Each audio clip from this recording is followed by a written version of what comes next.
കടലാസിന്റെ രഹസ്യം. കോഴിക്കോട് നഗരത്തിലെ പഴയ ബുക്ക് സ്റ്റാളിൽ ഒരിക്കൽ കൂടി പേപ്പർ തിരയുകയായിരുന്ന എന്റെ കൺമുന്നിലേക്കൊന്ന് പതഞ്ഞു വീണു. പഴയ പുസ്തകത്തിനിടയിൽ ഒരു കത്തുപത്രം.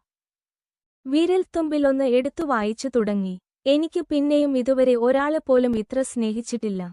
ആ കത്തിന്റെ മടക്കത്തിനടിയിൽ ഒരു പേരില്ല, ഒപ്പില്ല. എന്നാൽ അതൊരു വർഷങ്ങൾക്കു മുൻപേ എഴുതിയതെന്നത് അതിന്റെ പഴുക്കും മങ്ങിയ ചാരനിറം കാണിച്ചുതന്നു. ആരാടാണ് ഈ കത്ത് എഴുതിയത്? ആരിനാണ്?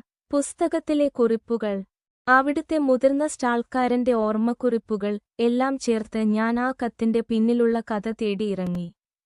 പക്ഷേ അതൊരു കഥ മാത്രമായിരുന്നില്ല. അത് ഒരു ദുരന്തം മറച്ചുവെച്ച ഒരായുസ്സിന്റെ അവസാന സാക്ഷ്യപത്രമായിരുന്നു. ഒരു യുവതിയുടെ മനസ്സിന്റെ വിളിനാടമാണ് ആ കത്ത്. തന്റെ പ്രിയപാതിയെക്കുറിച്ചുള്ള ഒടുവിലത്തെ ഒരക്ഷരങ്ങൾ. ആരായിരിക്കും ആ യുവതിയും ആ പുരുഷനും? കഥയ്ക്ക് ഒടുവിൽ സ്റ്റാളിൽ വരുന്ന മറ്റൊരു യുവാവ് തന്റെ തങ്കക്കുട്ടിക്ക് വായിച്ചുകൊടുക്കാനായി അതേ പുസ്തകം വാങ്ങുന്നു.